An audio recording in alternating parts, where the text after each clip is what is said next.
Welcome to Sib Spot. Today's Reddit stories are from Entitled People. Story 1 is by Traveler Vale, entitled Passenger on a Flight. I was told that this story belonged in this subreddit. This story happened a few years ago, so details might be a bit hazy. I was returning home from a trip that I cut short due to a family health emergency. The flight was pleasant, but I was in a bad place mentally. I did what I usually do in situations like that and kept to myself, saying few words. I plugged in my headphones and started listening to some podcast during the 2-hour flight. Over the sound of the podcast, I heard someone speaking loudly in a pretentious, nasally voice. I pulled out my earbuds and heard a guy arguing with a flight attendant about how he'd asked for something several times but didn't get it. I didn't really care and tried to ignore him, but he kept going, asking the flight attendant for her name and telling her that the airline company must hear about it. I don't remember what he wanted, but it was some kind of drink they didn't have available for some reason. I returned to my podcast and raised the volume. 10 minutes later, by the podcast timer, he was still ranting in his annoyingly pretentious way about professionalism, respect, and giving customers what they want. I switched to some rock music to drown him out and saw the captain coming over to talk to him. He was flailing his arms around like spaghetti. My worry about my hospitalized grandmother gave way to anger, and I started fantasizing about all the different ways I would shut him up.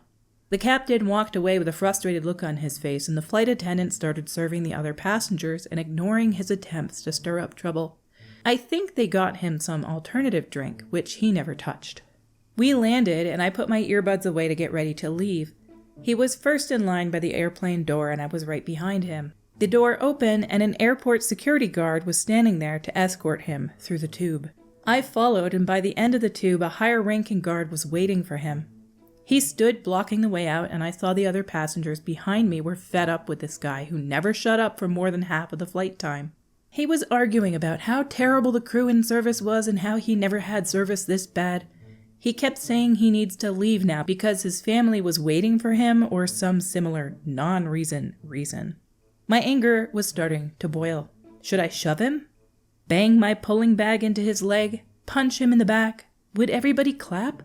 I had to head straight to the hospital, and everyone behind me had places to go.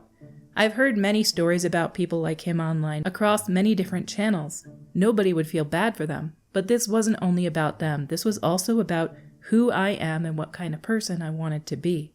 I took a couple of deep breaths to calm down as he was telling the guards how to do their jobs, and with the most aggressive tone I could come up with, despite my stress and exhaustion, spoke up. Get the F out of my way! That F-bomb was strong enough to stun him since everyone else was following a code of conduct required by their jobs, and for the first time since I noticed him, he had nothing to say. The guards took advantage of his silence and started to move him away, hopefully to some back office where he will be delayed for a few hours. I left the airport and headed home for a quick shower and a change of clothes before going to the hospital. My thoughts kept going back to that entitled guy and how he thought he could be a pretentious, rude guy with people whose jobs required them to be polite. Politeness never works with them, and sometimes meeting someone who thinks they're scum is the wake-up call they deserve. Yeah.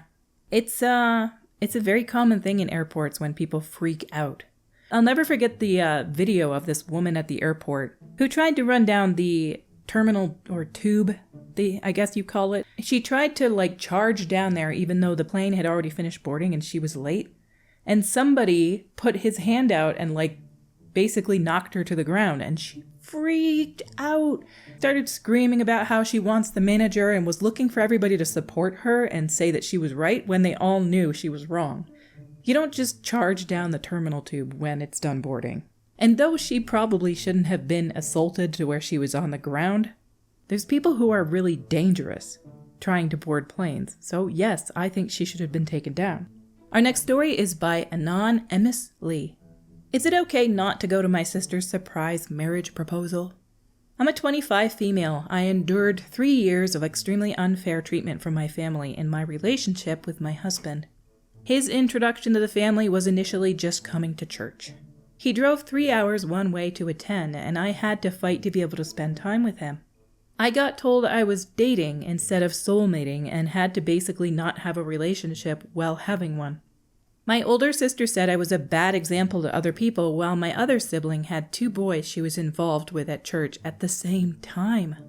He also happens to be shorter than me, which was a complaint. Perhaps their vision of who I would be with was something else.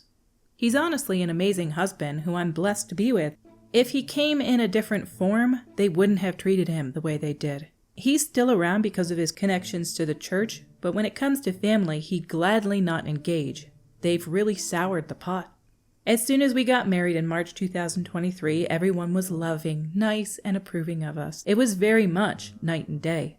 My older sister, who's now 29, was a major antagonizer and not respectful of the relationship at all. She had never talked to a boy before. My older sister started talking to a guy from church a month after my wedding. Now a year has passed and he's going to be proposing to her in 2 weeks. This guy is honestly a good person, but them combined just rubs me wrong. I see them engage, they go on dates, they're able to talk about their future. These are all the things that I was shamed for and mistreated for. I had to confront her in late 2023 to address that she treated me terribly. I got an apology, but it didn't truly address jealousy and the ridiculous bias she displayed. She hasn't taken steps to truly work on the relationship she broke. She focused on what she wants. There's going to be at least 20 people attending this proposal, and everyone is participating and helping out in the process.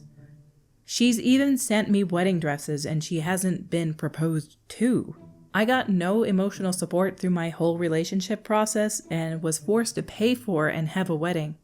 The joy and happiness that finding a lifetime partner brings was stolen away. Being near this relationship has drained me in a way I didn't think possible. I'm trying to grow up and heal, but it's really starting to become unbearable. Everyone around thinks she's amazing and great, and the only one in the back who thinks she isn't a good person is her younger sister, who she was evil to. Mind you, there are 2 other sisters, and they're fine and supporting. I don't know if I should suck it up going to this engagement and future wedding. I know it will cause problems if I don't. This is a proposal? Who the heck has people show up to a proposal? You don't go to proposals, you go to any event that follows it. You might go to a wedding, you might go to an engagement party. Those I think you should show up to. Our next story is by Tlope143. Woman demands I give up my seat. This happened during the long weekend at an Easter party at my cousin's house. I'm a 16 male. My dad and I had arrived early and I managed to snag the armchair that's isolated from the other seats. This armchair was optimal for me, being I'm antisocial and introverted and I hate being touched unprompted.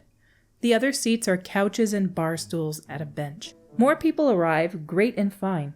The woman, we'll call her B, who usually sits in this armchair, comes up to me. I don't know how old she is, but she's way older than I am and pretty rich too. B. Can I sit there? Me. Stares at her because WTF. B. Could I sit there? Me. She never even said please. I didn't want to say no, not to be rude, but I also didn't want to say yes because I'm sitting there. B. There are plenty of seats. She looks around at the other seats and points to them to make a point, as if that logic doesn't also apply to her. Me. B. You could learn some manners. I was flabbergasted at this. I didn't even say anything. B. You could use them someday. Me. Yup. She walks away. I whip out my phone and message my friends about it because, what? Then she has the audacity to go up to my dad right in front of me as I'm messaging my friends. B. Your son was really rude to me. Dad. Really? He looks at me, then back to B. B. Yes, he won't let me sit there. Dad looks at me again as I try not to burst out laughing because she sounds like a child dobbing on another child. Oh. B. He has no manners. Dad. Oh well. B. You should teach him some manners. Dad. He actually injured himself pretty badly and can't really walk. I told him to sit there. Father is coming in clutch for me and lying to her face. B. Oh, if I had known, I wouldn't have said such things. He just had to let me know. Then she starts kind of babying me. I'm pretty sure at some point during the conversation she asked my dad to tell me to move. Overall, it was a bizarre experience, and I sat there for pretty much the entirety of lunch. As I said, she started babying me, and I felt gross about it. I asked my dad for literally just a cracker with some dip, and she dove in and said she would get it for me even though I asked my dad. Then she grabbed my shoulder into a death grip and told me she would do whatever I needed, that I could always come to her. I felt even less bad about not giving her my seat because of this. When my dad and I left, he asked what happened and I explained it, while laughing, of course. He said because she's rich and so much older than me, she thinks she's entitled to ask younger people for things and expects to get it. It's different generations that do this sort of thing. I can't believe she didn't say please, though. That's like standard if you're asking somebody to move out of a seat that you want. I think this is more a straight up generational thing. She was a lot older, so she felt like she could ask somebody to do something for her and they would do it. Not so much that she was rich, because there's definitely been older people at get-togethers I've gone to that have asked to have a certain seat. One that they're used to having, one that they want, and they say please and people generally move out of their way. I don't think it has a whole lot to do with her being rich, but it might. Our stories for today have come to a close. Until we meet again, have a glorious day.